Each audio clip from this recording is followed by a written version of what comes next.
2018 में हमने सबसे ज़्यादा ली हैं सीटें। क्या 2018 में कोशिशें नहीं हुई थी जो बाकी जगह पे हुई हैं? हाथ उठा लिए थे आखिर में, मैं ये खुलेआम कह रहा हूँ, भले जिस हाथ उठा लिए थे आखिर में, पहले बड़ी कोशिशें की। इलेक्शन के दिन कहीं कहीं थोड़ी बहुत गड़बड़ हुई, नहीं कर सके ज़्यादा गड़बड़। टारगेट किया, कहाँ गड़बड़ हुई वो आपको पता है। अब तो जिन लोगों ने वोट दिए उनको वो अपनी खैर मनाएं। अगर ईवीएम हो जाती है, अगर ये ईवीएम चल जाती है, फिर तो वो जो 2-4 सीटें जीती भी है ना उन्होंने, जो 18 से 4 पे आए, 18 थी शायद पहले, मुझे याद नहीं सही, 18 से 4 पे आए ना, अब वो अपनी खैर मनाएं। हमारा अल्लाह का करम है, हम अपना कर लेंगे सब कुछ। उन्होंने जो ये पास किया है कल, इलेक्ट्रॉनिक वोटिंग मशीन्स, आप में से पता नहीं किसी को नेशनल असेंबली जाने का इत्तेफाक हुआ है कि नहीं हुआ है?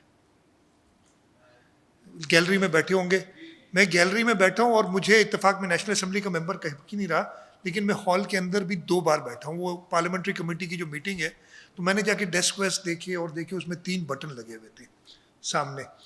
एक हरे रंग का है, एक लाल रंग का है, और एक येलो क्या होता है, पीले रंग का है।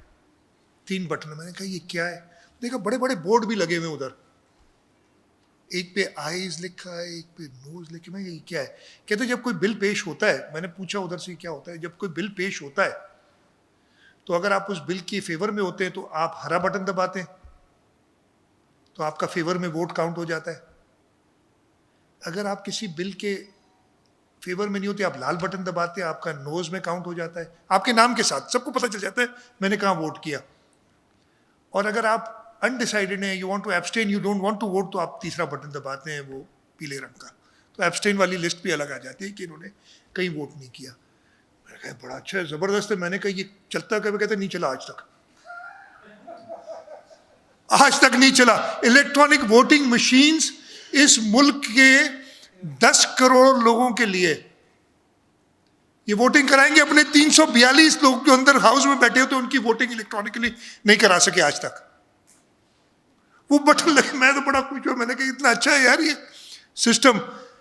कल ही झगड़ा पड़ गया कि भाई 216 है कि 221 है कि 213 है, काउंट करो। मतलब जिनसे अपने हाउस के बंदे काउंट नहीं होते, वो ये भी किसी और के हवाले कर रहे हैं, लीज आउट कर रहे हैं, आउटसोर्स कर रहे हैं। और कल सदर आसिफ अली जरदारी ने तो बता दिया ना कि ये खाएगा कोई और, इसका फायदा कोई और लेगा।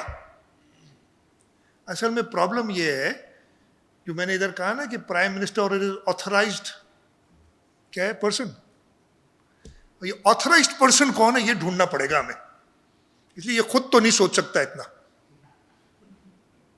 मैंने देख लिया अच्छी तरीके से। आज काबीना की मीटिंग हुई और काबीने का फैसला ये है कि हम कहेंगे जो आपने 4 पीएस के ऑफिसर इधर से विड्रॉ करने की बात की है, वो प्रपोजल है ना आपका, वो काबीना रिजेक्ट करती है।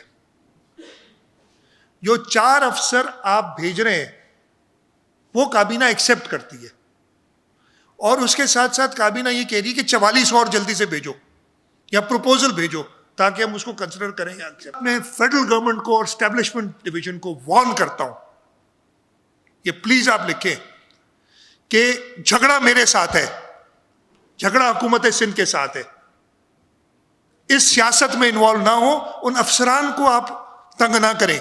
कल को फिर अफसरान को चिट्ठियां लिखना शुरू कर देते हैं डायरेक्ट।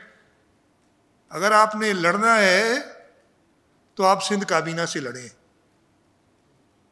आप इन अफसरान को उल्टे सीधे खतूत लिखते हैं, उल्टी सीधी इंक्वायरियां शुरू करते हैं, गवर्नेंस इधर हमारी इफेक्ट हो रही है। Establishment division and establishment secretary should not be a part of this politics. यहां से इनके लोग लिख के भेजते कि फलाना अफसर नहीं चाहिए हमें, यानी सियासी लोग लिख के भेजते हैं। Establishment division and establishment secretary should not play this dirty game with us. हम नहीं अलाउ करेंगे।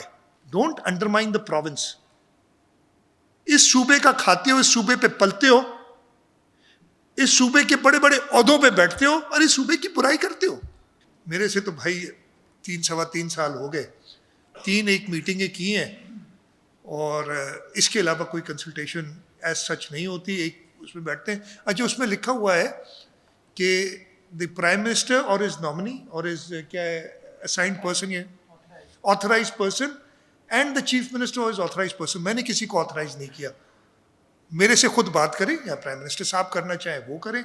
अगर वो किसी को अपनी अथॉरिटी दे देते हैं इसलिए कि उन्होंने अपनी सारी अथॉरिटियां दे दी हुई हैं, सिवाय प्राइम मिनिस्टर हाउस में बैठने के, सुबह 11 बजे बनीगाला से उड़ के प्राइम मिनिस्टर हाउस में हेलीकॉप्टर में आने के, और शाम को 6 बजे सनसेट से पहले हेलीकॉप्टर में बैठ के बनीगाला जाने के अलावा बाकी सारी अथॉरिटियां उन्होंने और लोगों को दे दी हैं। भाई अगर असेंबली में कानून पास कराना है, वो तो खुद ही कहते हैं लाए गए थे, क्या किए गए थे, वो भी किसी और को अथॉरिटी दी हुई है। तो अगर किसी और को उन्होंने ये अथॉरिटी दी हुई है, वो मुझसे बात करे। मैंने अपनी अथॉरिटी किसी को नहीं दी अभी तक। हमें ओवरसीज पाकिस्तानीज को वोट का हक देने से एतराज़ नहीं है, थोड़ा सा उसकी इम्प्लीकेशंस देखनी पड़ेंगी। और कल चेयरमैन बिलावल भुट्टो जरदारी साहब ने उसका तरीका बताया कि कैसे होना चाहिए। ओवरसीज पाकिस्तानीज, अगर कोई बंदा इस वक्त रह रहा हो जर्मनी में, ओवरसीज पाकिस्तानी है, और पिछले 20 साल से रह रहा हो, वहाँ का नेशनल भी हो गया हो, और रहता वो है टंडो बागों में, उसको क्या हक पहुँचता है कि जो टंडो बागों के अवाम के साथ वो उनकी सोच है वहाँ वोट करे? बहुत सिंपल बात है। हाँ, उनके अपने इशूज़ हैं, हम कहते हैं जी ये बड़ी फॉरेन एक्सचेंज हमें मिलती है, इनके रेमिटेंस, अच्छी बात है, वी एक्नॉलेज देम, हम नहीं कह रहे कि कोई। इनके लिए जैसे कि चेयरमैन साहब ने कहा था कि कश्मीर में एक तरीक़ाकार है कि जो ओवरसीज़ कश्मीरीज़ हैं उनके लिए कुछ सीटें मुख्तस कर दी जाए और इनका अपना इलेक्टरल कॉलेज हो।